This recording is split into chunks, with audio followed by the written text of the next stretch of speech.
Jenis-jenis campuran aspal panas yang digunakan di Indonesia antara lain yang pertama adalah lapis aspal beton atau aspal konkrit yang disingkat juga AC. Lalu ada lapis tipis aspal beton atau lataston atau hot roll sheet atau yang disingkat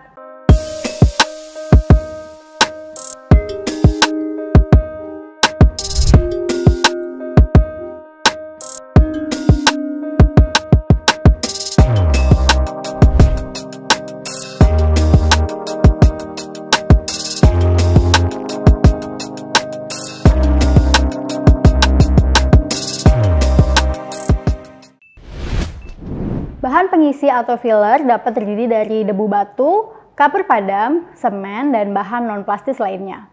Bahan pengisi atau filler berfungsi untuk pengisi antar partikel agregat yang lebih kasar, sehingga rongga udara menjadi lebih kecil dan menghasilkan tahanan gesek serta penguncian antar butiran yang tinggi.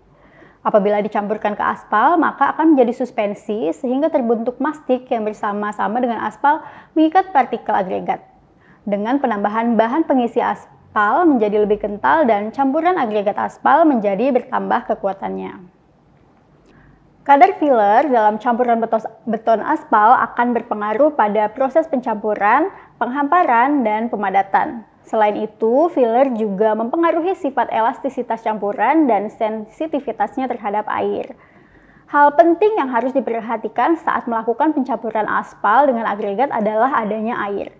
Jika ada air dalam campuran, maka air dapat menyebabkan hilangnya ikatan adhesi antara aspal dan agregat. Air ini juga akan menyebabkan terjadi oksidasi sehingga lapisan film aspal akan rusak. Selanjutnya kita akan membahas jenis-jenis campuran beraspal. Jenis-jenis campuran aspal panas yang digunakan di Indonesia antara lain yang pertama adalah lapis aspal beton atau aspal konkrit yang disingkat juga AC, lalu ada lapis tipis aspal beton atau lataston atau hot roll sheet atau yang disingkat HRS, dan ada lapis aspal tipis pasir atau latasir atau kita sebut sand sheet.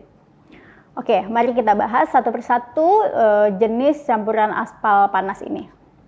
Yang pertama adalah laston atau lapis aspal beton. Laston merupakan campuran aspal keras dan agregat bergradasi menerus. Laston bersifat kedap air, mempunyai nilai struktural, awet, dan dapat digunakan pada lalu lintas rendah, sedang, hingga lalu lintas berat. Kadar aspal pada laston berkisar 4-7%.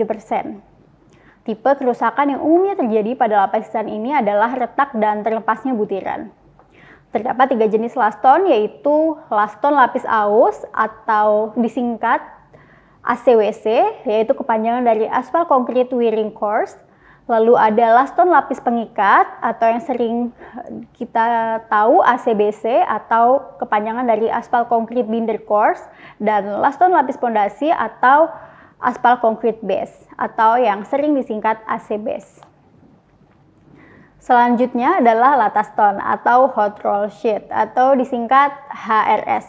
Merupakan campuran aspal dengan kadar aspal yang relatif tinggi dibandingkan jenis laston. Maksud dari penggunaan kadar aspal yang tinggi adalah agar perkakas memiliki fleksibilitas yang tinggi, awet, dan juga tahan terhadap kelelahan. Campuran ini lebih tahan terhadap retak namun mudah mengalami deformasi plastis yang berupa timbulnya alur atau routing pada permukaan perkerasan terutama pada lalu lintas berat. Lataston terdiri dari 2 jenis, yaitu lataston lapis pondasi atas atau HRS base dan lataston lapis permukaan atau HRS wearing course, di mana maksimum ukuran agregat pada masing-masing campuran adalah 19 mm. Lataston lapis pondasi memiliki gradasi yang lebih kasar daripada lataston lapis permukaan. Selanjutnya yang akan kita bahas adalah latasir. Latasir merupakan lapisan penutup yang terdiri dari aspal keras dan pasir alam yang bergradasi menerus. Lapisan ini dicampur, dihamparkan, dan dipadatkan pada suhu tertentu dengan tebal setelah padat berkisar 1-2 cm. Latasir ini berfungsi sebagai lapisan penutup, lapis aus, dan dapat memberikan jalan yang rata. Latasir bersifat kedap air dan tidak memiliki nilai struktural. Kenyal, tahan terhadap keausan akibat beban lalu lintas, dan juga pengaruh cuaca. Campuran ini digunakan untuk jalan dengan lalu lintas ringan, khususnya pada daerah di mana agregat kasar sulit diperoleh. Latasir juga terdiri dari kelas A dan kelas B. Pemilihan kelas ini bergantung pada gradasi pasir yang digunakan. Campuran latasir biasanya membutuhkan bahan pengisi atau filler agar memenuhi sifat-sifat yang disyaratkan. Campuran ini ketahanannya rendah terhadap alur atau routing, sehingga tidak disarankan untuk digunakan pada lapisan yang tebal dan pada beban lalu lintas yang berat maupun pada daerah tanjakan. Baiklah, tadi kita sudah membahas tentang apa itu agregat, aspal, campuran aspal panas. Selanjutnya kita akan membahas material yang kita kenal dengan beton. Beton semen Portland umumnya digunakan pada perkerasan kaku. Kekuatan beton semen Portland akan bertambah seiring dengan berjalannya waktu. Waktu pengerasan yang diambil untuk penentuan kuat tekan ultimate dalam perencanaan jalan umumnya adalah 28 hari setelah pengecoran dilakukan. Namun meskipun demikian, kekuatan 7 hari juga sering digunakan sebagai indikasi awal dari kekuatan ultimate-nya. Pelat beton pada perkerasan kaku setelah mengeras harus memenuhi kriteria kekuatan, keawetan, kedap air, dan kekasatan permukaan. Campuran beton juga harus memiliki kelecakan yang baik agar memberikan kemudahan pengerjaan dengan adanya pemisahan antar butiran. Selanjutnya mari kita bahas material perkerasan untuk setiap lapisan jalan. Kita tahu lapisan perkerasan jalan terdiri dari lapisan tanah dasar hingga lapisan permukaan. Lalu material apa saja yang digunakan untuk setiap lapisan tersebut? Untuk lapisan permukaan atau surface course terdiri dari lapisan aus atau wearing course dan lapis pengikat atau binder course. Lapis aus harus memiliki keawetan, kedap air, kerataan, dan kekesatan. Karena itu lapisan ini harus disusun dari campuran beraspal panas atau hot mix bergradasi padat. Dalam pengaplikasiannya, banyak jenis campuran beraspal yang digunakan untuk lapis permukaan. Tipe campurannya dicocokkan dengan kondisi lingkungan dan beban lalu lintas. Komposisi campuran perkerasan aspal secara spesifik dijelaskan dalam ASTM D3515. Selanjutnya adalah lapis pondasi atau base course. Bahan dasar perkasan umumnya berupa material granuler yang terdiri dari kerikil atau batu pecah yang mempunyai gradasi tertentu, sehingga membentuk material yang stabil, mudah dikerjakan, dan dipadatkan. Lapis pondasi adalah bagian dari perkasan yang letaknya tepat di bawah lapis permukaan. Lapis pondasi diletakkan di atas lapis pondasi bawah atau jika tanpa lapis pondasi bawah, maka letaknya langsung di atas tanah dasar. Lapis pondasi mendukung beban yang berat sehingga merupakan bagian perkerasan yang penting. Persyaratan material lapis pondasi lebih ketat dibandingkan dengan persyaratan lapis pondasi bawah atau tanah dasar. Material pondasi base course untuk perkerasan lentur didasarkan pada pertimbangan ekonomis antara lain kerikil, batu pecah, makadam, batu kapur, koral, dan terak. Bahan-bahan lapis pondasi harus cukup kuat dan awet sehingga dapat menahan beban-beban yang bekerja padanya. Oleh karena itu, sebelum menentukan bahan-bahan untuk lapis pondasi, perlu dilakukan pengujian bahan. Untuk beban lalu lintas tinggi, material lapis pondasi juga sering distabilisasi dengan aspal, kapur, kalsium klorida, sodium klorida, dan abu terbang atau fly ash. Material lapis pondasi harus menyediakan karakteristik drainase dan stabilitas yang baik. Tebal lapis pondasi bergantung pada sifat-sifat lapisan di bawahnya. Material lapis pondasi umumnya dihamparkan sampai di bawah bahu jalan dan kerep. Lapisan pondasi tidak hanya memberikan lapis drainase yang lancar untuk mengantisipasi masuknya air dari permukaan, kriteria kekuatan lapis pondasi dan lapisan pondasi bawah ini biasanya didasarkan pada nilai CBR. Agregat untuk lapis pondasi itu harus bebas dari bahan organik dan gumpalan lempung atau bahan-bahan lain yang tidak dikehendaki agar memenuhi ketentuan gradasi dan sifat-sifat agregat lapis pondasi.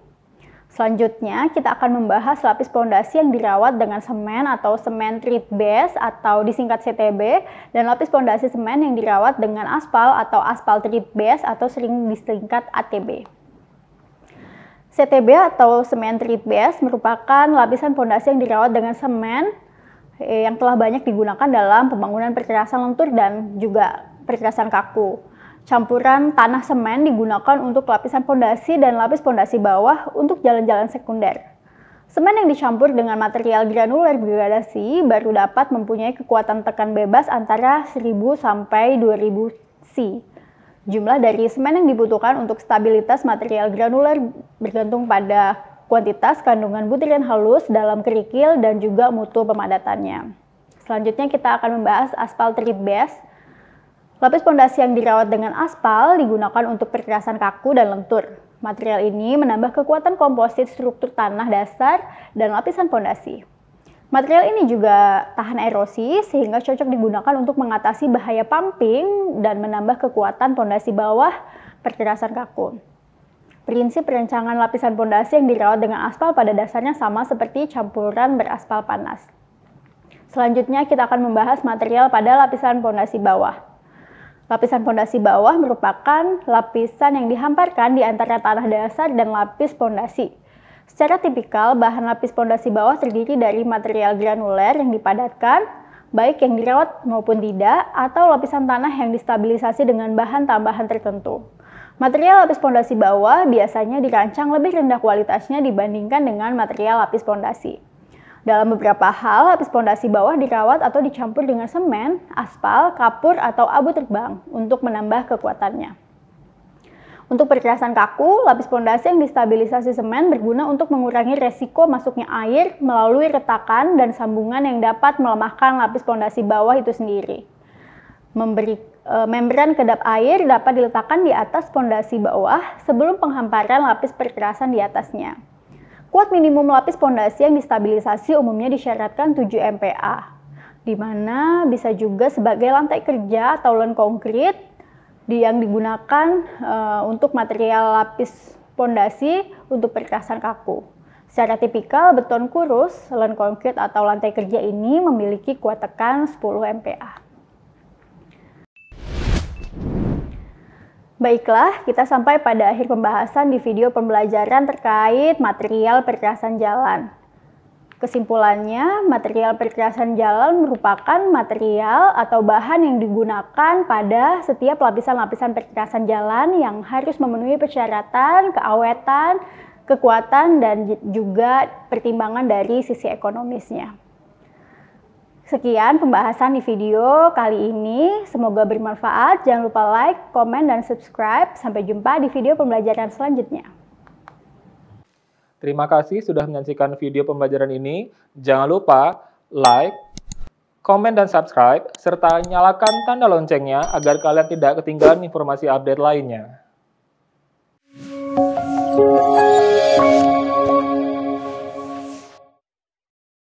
Selanjutnya, kita saksikan video Profil Universitas Teknokrat Indonesia.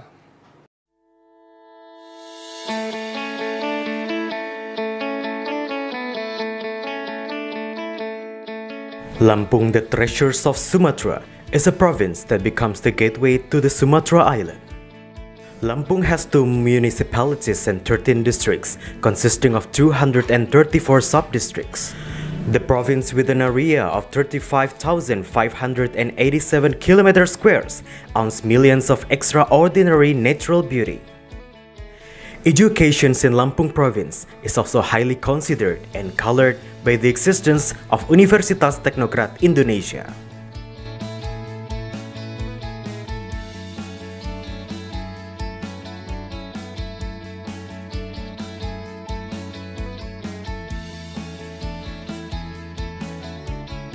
Universitas Teknokrat Indonesia has 3 faculties and 12 study programs. Faculty of Engineering and Computer Sciences with the 6 study programs: Electrical Engineering, Civil Engineering, Computer Engineering, Information Technology, Informatics, and Information System. Faculty of Economics and Business with 2 study programs: Management and Accounting. Faculty of Arts and Education with 4 study programs: English Literature, Mathematics Education, English educations, and physical education. Universitas Teknokrat Indonesia believes that education is the key to the advancements of a nation. Universitas Teknokrat Indonesia commits to produce and develop future leaders through the education of quality characters. This receives a very good reception and trust from the community, which is marked by an increasing interest in students from year to year. The students and lecturers have lots of achievements and awards. Also, our quality is recognized by National Accreditation Board for Higher Education and many international collaborations. Universitas Teknokrat Indonesia also prepares the students to face the globalization's era through the use of digital technology. Universitas Teknokrat Indonesia has a number of representative facilities provided to support the learning process, such as comfortable classroom, laboratories, information technology, and the internet. Our vision is to be an excellent university in Sumatra with international standard and able to play an active role in nation building through 3 pillars of higher education, comprising education, research, and community service. We have graduated outstanding students who can be accepted in state agencies and other large companies. At Universitas Teknokrat Indonesia, the students and lecturers are encouraged to create and innovate by creating products and services that benefit the community through research activities and community services. In an effort to achieve its visions and missions, the academics of Universitas Teknokrat Indonesia are guided by the organizational culture values of discipline, quality, creative, and innovative. To support the quality of learning processes, we have very complete and sophisticated facilities, including digital-based smart classroom, hotspot in campus area, sport facilities, auditorium, and students' hall. Come and be a part of us, the Campus of Champion, Universitas Teknokrat Indonesia.